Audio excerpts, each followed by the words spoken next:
Hello friends, मैं सुदीप तिवारी आपके अपने YouTube चैनल टेक्निकल क्लासेस में आपका स्वागत करता हूं। आज हम पढ़ेंगे वैदिक सभ्यता के बारे में, उसके बारे में जानेंगे कि क्या है वैदिक सभ्यता, वैदिक सभ्यता के बारे में। ठीक, मैं आप लोग को बता दूं कि लिखने से सिर्फ आप ग्रंथ बना सकते हैं, याद करना है तो उसको समझना है, डिस्कशन करना है, तभी आपको अच्छे से याद होगा। जैसे कि हम वैदिक सभ्यता के बारे में डिस्कस करेंगे तो पूरा डिस्कशन करेंगे इसके बारे में, एक एक पॉइंट जो इम्पोर्टेंट है वो सब चीज़ें बताई जाएंगी, आपको सब चीज़ बताया जाएगा। और यदि आपको कुछ डाउट्स लगता है तो आप लोग कमेंट्स बॉक्स में मुझे बता सकते हैं, वो आपका डाउट्स क्लियर किया जाएगा। या तो मैं एक वीडियो और लेके आऊँगा, उसमें आपको जो क्वेश्चन है आपके या जो डाउट्स हैं उसको क्लियर कर दिए जाएंगे। तो सबसे पहले हम बात करें वैदिक सभ्यता की, तो वैदिक सभ्यता कब से कब तक थी? तो जो वैदिक सभ्यता थी ये 1500 ईसा पूर्व से 600 ईसा पूर्व तक की थी। ठीक, कब से कब तक थी? तो 1500 ईसा पूर्व से 600 ईसा पूर्व तक थी।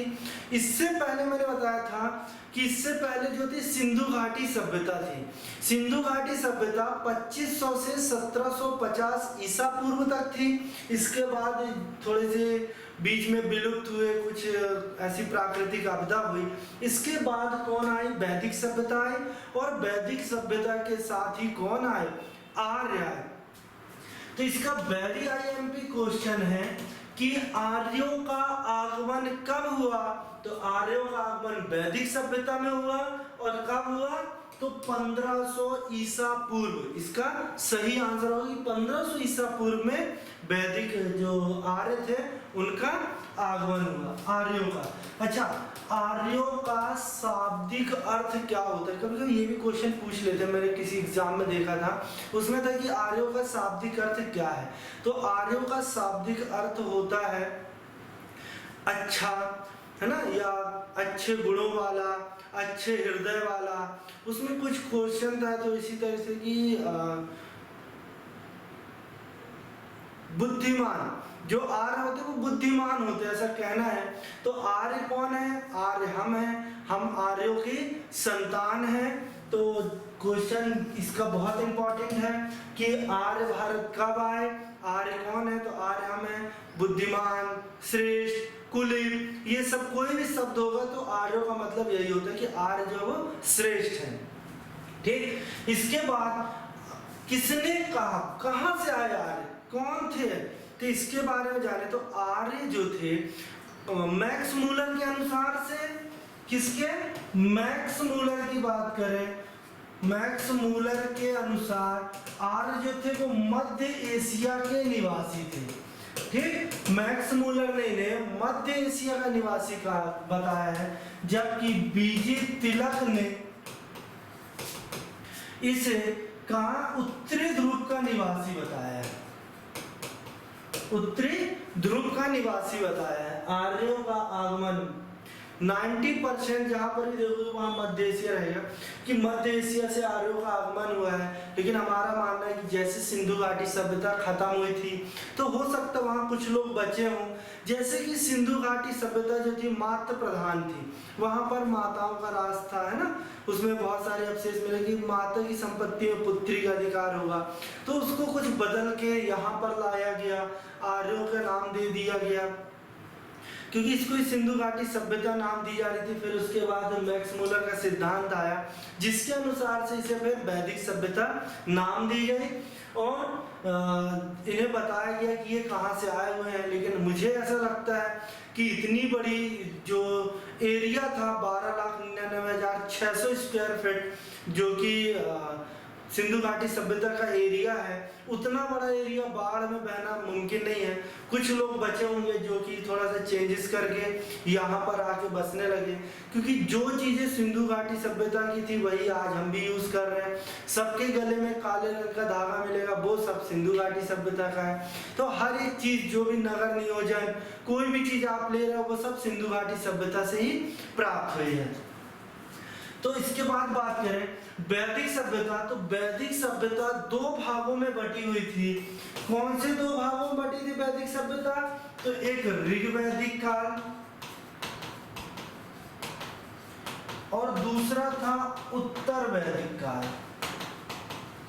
ठीक, ऋग वैदिक काल और उत्तर वैदिक काल।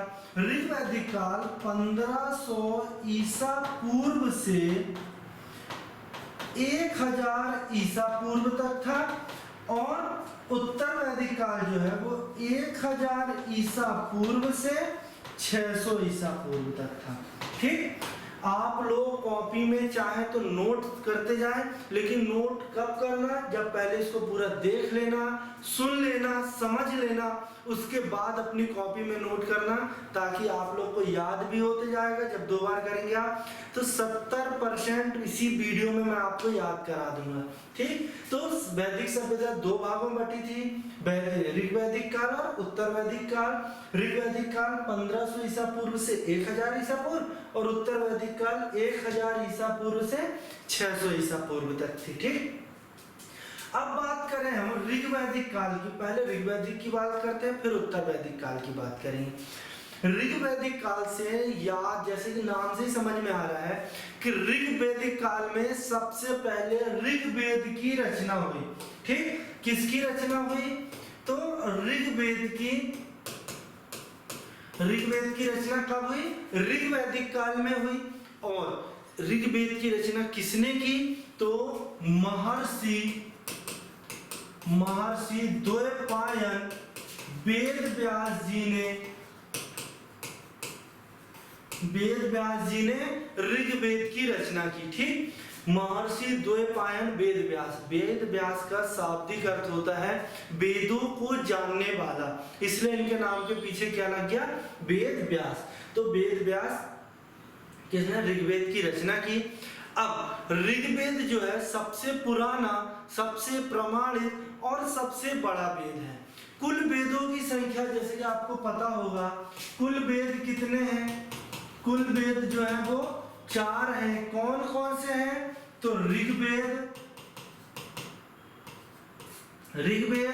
यजुर्वेद,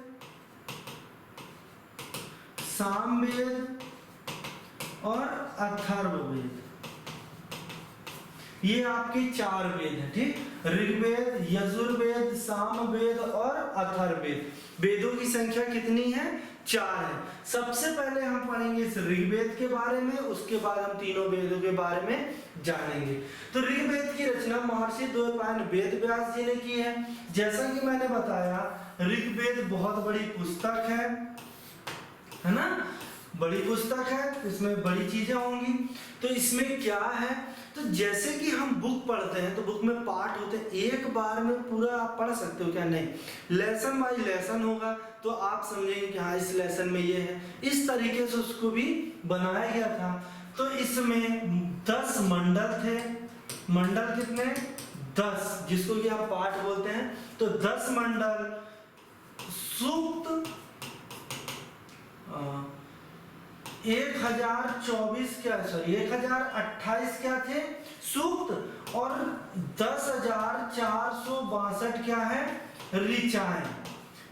मतलब लाइन, और सूक्त मतलब पैराग्राफ, समझ सकते हैं आप। तो 10 मंडल, 1028 सूक्त और 10,462 ऋचाएं हैं। इसमें से कुछ बहुत इंपॉर्टेंट है, जैसे कि तीसरे मंडल की बात कर रहे हैं। तीसरे मंडल में गायत्री मंत्र का उल्लेख है। किसका, गायत्री मंत्र का, जिसको किसने लिखा है, विश्वामित्र जी ने। ठीक, ऋग्वेद के तीसरे मंडल में गायत्री मंत्र का उल्लेख है, जिसे विश्वामित्र द्वारा लिखा गया है, और ये सूर्य या सावित्री को समर्पित है। सूर्य सावित्री को समर्पित है। ये बहुत इंपॉर्टेंट क्वेश्चन है। ठीक, जैसे कि गायत्री मंत्र तो सभी को पता होगा, ओम भूर्भुवः स्वः, है ना। इसके बाद इसके 7वें मंडल की बात करें तो 7वें मंडल में 10 राग युद्ध का वर्णन है। 10 राग युद्ध, जो कि सुदामा और 10 जनों के बीच में, सुदामा और 10 जनों के बीच में लड़ा गया था, जिसमें सुदास विजय हुआ था। सॉरी, सुदास था। सुदास और 10 जनों के बीच में लड़ा गया था, जिसमें सुदास क्या हुआ था, विजय हुआ था। वो किसमें है, 7वें मंडल में, जो कि 10 युद्ध किस नदी किनारे हुआ था, तो रावी नदी के किनारे हुआ था। ये क्वेश्चन पूछता है किस नदी किनारे हुआ था, तो रावी नदी के किनारे हुआ था। इसके बाद जो 9वां मंडल है, 9वां मंडल सोम देवता को समर्पित है।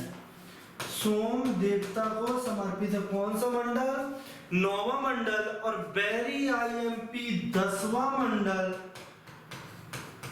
तो जब 10वां मंडल है ना, 10वें मंडल के पुरुष सूक्त से क्या मिलता है, चतुर्वर्णीय समाज का वर्णन मिलता है। जिसमें मैं बता दूं, चतुर्वर्णीय समाज मतलब जो समाज था वो 4 वर्णों में बटा हुआ था। समाज जो था वो कार्य के हिसाब से बटा था। आजकल उसको कुछ और ही नाम दे दिया गया है ना, उसको कुछ अलग तरीके से ही बांट दिया गया। जबकि जो भी पहले बटे हुए थे तो वो सिर्फ उनके काम के हिसाब से बांटा गया था। जैसे कि एक छोटे से डायग्राम से मैं आप लोगों को समझा देता हूँ, दिल पे ना ले अन्यथा इसे। ठीक, मान लीजिए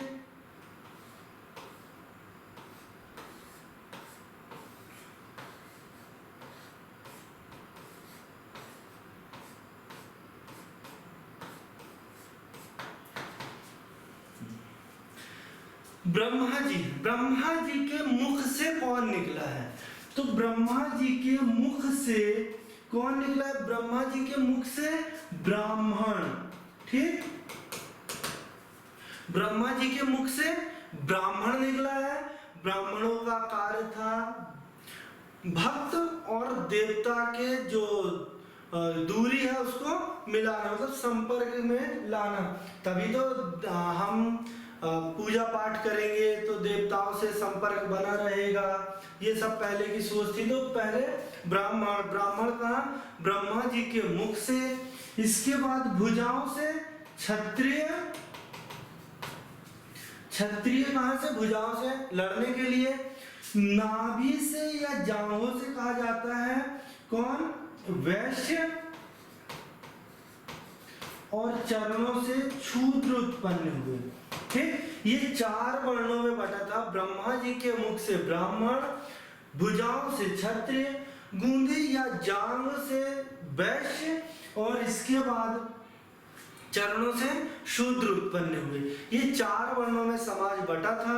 तो इसके लिए क्वेश्चन बनता है कि पुरुष सूक्त के किस मंडल से, या क्वेश्चन पूछ सकता है कि ऋग्वेद के 10वें मंडल में क्या है, तो ऋग्वेद के 10वें मंडल के पुरुष सूक्त से हमें चतुर्वर्णीय समाज का वर्णन मिलता है, जिसमें 4 पार्ट में इसको बांट दिया गया है। ठीक, इसके बाद आगे देखें इसमें,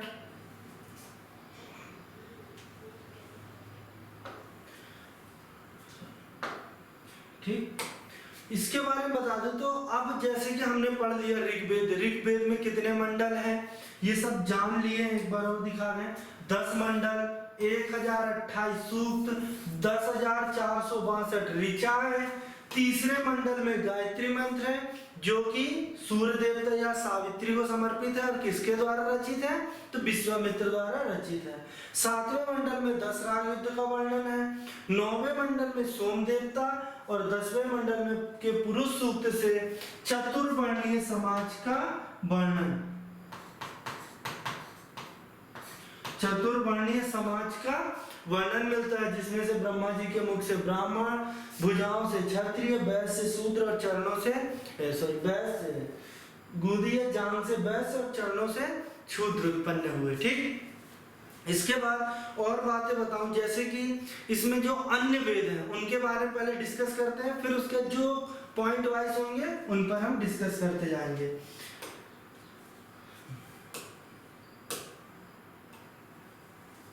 तो अन्य जो वेद है वो कौन सा है, यजुर्वेद।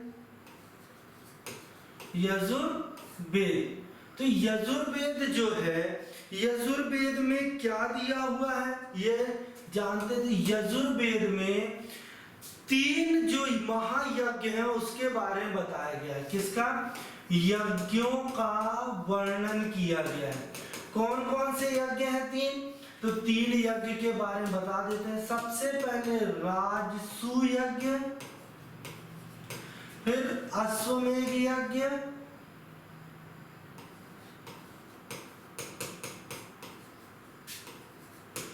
और वाजपेयी यज्ञ।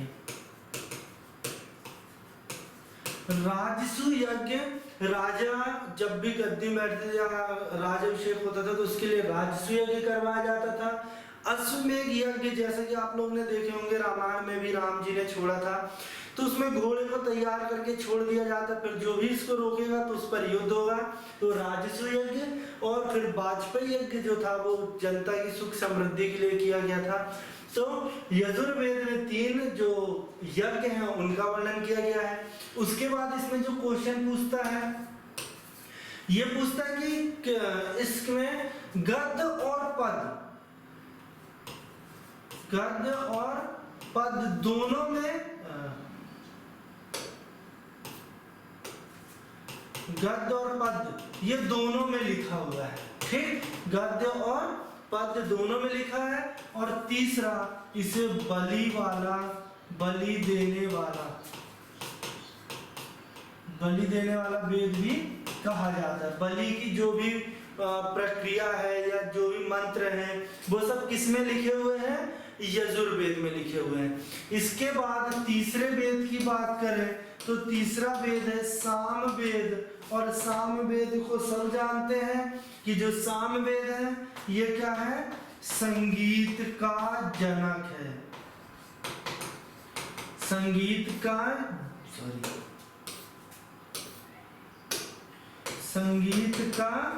जनक किसे कहा जाता है? सामवेद को। सामवेद भारतीय संगीत का जनक है। क्या भारतीय संगीत का जनक किसे कहा जाता है? सामवेद को। जो भी सारे गामा ये जो है वो सब किसमें है? सामवेद में। और चौथे वेद की बात करें तो अथर्ववेद।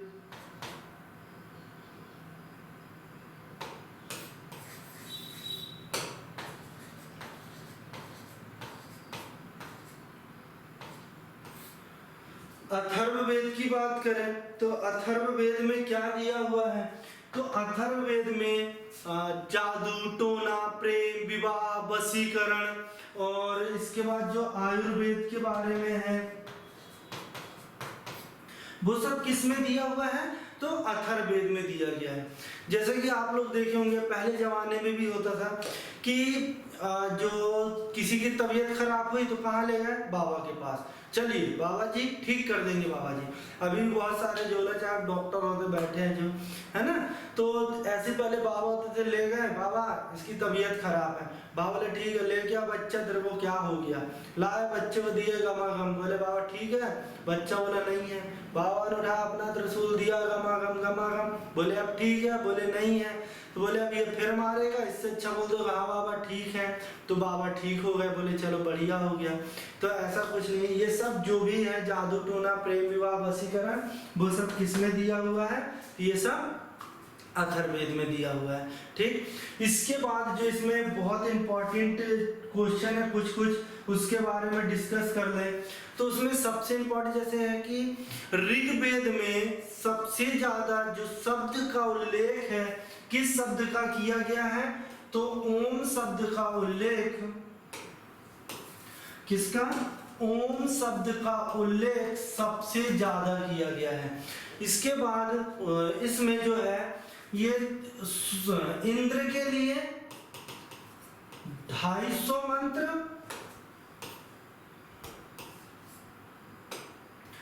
इंद्र के लिए 250 मंत्र और अग्नि के लिए 200 मंत्रों का उच्चारण किया गया, लिखे गए है ना। इंद्र के लिए 250 मंत्र और अग्नि के लिए 200 मंत्र लिखे गए हैं। इसके बाद इसमें सबसे ज्यादा किस नदी का नाम लिया गया है? तो सबसे ज्यादा जो नदी का नाम है वो सिंधु नदी है। सिंधु नदी का उल्लेख सबसे अधिक बार है। ऋग्वेद में सबसे ज्यादा उल्लेखित नदी कौन सी है? तो सिंधु नदी है। इसके बाद सबसे ज्यादा पवित्र नदी किसे बताया गया? तो सबसे ज्यादा पवित्र नदी सरस्वती को बताया गया है। और सरस्वती का जो पुराना नाम था, सरस्वती का जो पुराना नाम है सरस्वती नदी का, वो था घग्गर नदी। ठीक, तो सबसे पवित्र, या पूछेगा वैदिक सभ्यता की सबसे पवित्र नदी तो कौन सी थी? सरस्वती नदी। और गंगा नदी का एक बार और यमुना नदी का 2 बार उल्लेख किया गया है। किसमें? ऋग्वैदिक में। ठीक, इसके बाद जो इसमें बहुत इंपॉर्टेंट चीज है, ये सब मैं बैरिया बता रहा हूँ। ठीक, इसके बाद क्वेश्चन इसमें यही बनता है कि महाभारत का युद्ध कितने दिन चला था? तो महाभारत का युद्ध 18 दिन चला था। ठीक, 18 दिन चला था ये युद्ध, 18 दिन में कंप्लीट हुआ था। ये एमपीएसआई का भी क्वेश्चन है। एमपीएसआई में पूछा हुआ क्वेश्चन है कि महाभारत कितने दिन चला था? तो 18 दिन चला था। इसके बाद और भी जो क्वेश्चन है उसको हम देखेंगे नेक्स्ट वीडियो में, या जो आपके डाउट्स होंगे उसमें आप लोग बता दीजिएगा, तो बताते जाएंगे उसमें। ठीक, जो जो मुझे ऐसा लगा कि बहुत ज़्यादा इंपॉर्टेंट है उसके बारे में मैंने बताते गया, आप लोग को समझाते गया हूँ। या आप लोग को लगता है कि कितना क्या है? अच्छा, एक चीज़ और बता दो, सॉरी थोड़ा सा मिस हो गया है कि इसमें जैसे कि पुराणों की संख्या कितनी है, ये सब मैंने बताया नहीं अभी, तो ये बता देता हूँ मैं आप लोग को। तो इसमें एक वेद कितने हैं? 4। पुराणों की संख्या कितनी है? तो पुराणों की संख्या कितनी है? 18 है। सबसे पुराना पुराण की बात करें तो जो पुराना है वो है मत्स्य पुराण। ठीक, सबसे पुराना जो है वो मत्स्य पुराण है। और जो सबसे नया है वो कौन सा है? जो नया है वो भगवत गीता है। भगवत गीता क्या है? वो नया है। इसके बाद वेद हो गए, पुराण हो गए। वेदांकों की संख्या, वेदांकों की संख्या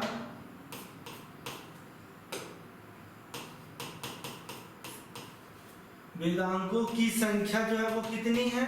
तो वेदांकों की संख्या 6 है। वेदांत मतलब जो कि वेदों को पढ़ने के लिए बहुत इंपॉर्टेंट है, उसके बिना आप वेद पढ़ ही नहीं सकते हो। वेद क्या होते हैं? वेद को छोटा करके बनाया गया आपके लिए पुराण। वेद में पूरी घटना होती थी, पुराण में एक मतलब व्यक्ति के बारे में घटना है, और फिर पुराण बड़ा हो गया तो उसके लिए बनाया गया उपनिषद, है ना? उपनिषद बनाया गया। उपनिषद क्या हुआ? सिर्फ एक किसी घटना का वर्णन आपको जिक्र करने लगा। तो वेद 4, पुराणों की संख्या 108, उपनिषद कितने? 108, और वेदांतों की संख्या 6, जैसे कि शिक्षा, व्याकरण, कल्प, निरुक्त, छंद, और क्या रह गया? एक मिनट, शिक्षा, ज्योतिषी, व्याकरण, कल्प, निरुक्त और छंद। 6 चीजें हो गई, है ना? तो 6 वेदांतों की संख्या कितनी हो गई? 6 हो गई। तो ये बहुत जरूरी थे, इसलिए इसको बताना पड़ा, है ना? कि पुराणों की संख्या कितनी? 18, उपनिषदों की संख्या कितनी है? 108, वेदांतों की संख्या कितनी? 6, और वेदों की संख्या तो आपको पता ही है कितनी है? 4 है। अब जो भी डाउट्स हैं आप लोग क्लियर कर सकते हैं, मुझे बता सकते हैं। जैसे कि पता है कि ये कृषि प्रधान देश था, है ना? कृषि प्रधान था, लेकिन इसमें कुछ डाउट्स है बच्चों को, तो मैं बता दूं जो ऋग्वैदिक काल था ना वो कृषि प्रधान था। ऋग्वैदिक जो था वो कृषि प्रधान था, और जो उत्तर वैदिक काल था वो पशुपालन पर था।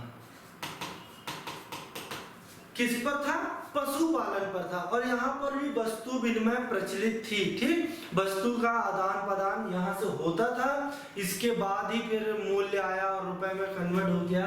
क्योंकि पहले क्या होता, मान लीजिए मेरे पास एक पेन है और आपके पास एक कलम है, ये आपके पास 2 कलम, मेरे पास 2 पेन है। अब मैं चेंज करूंगा तो आप मुझे कलम देंगे, मुझे क्या देना पड़ेगा, पेन। तो वो महंगा पड़ता था लोगों को, तो इसके लिए फिर रुपए लेके आ गया।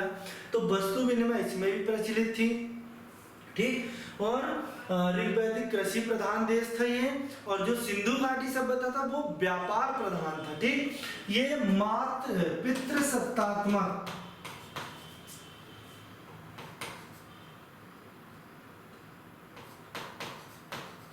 ये पितृसत्तात्मक है, और जो सिंधु घाटी सभ्यता थी वो क्या थी, मातृसत्तात्मक थी, ठीक। तो ये सब आपको क्लियर हो गया है। चलिए अब नेक्स्ट वीडियो मिलेंगे। Okay bye bye.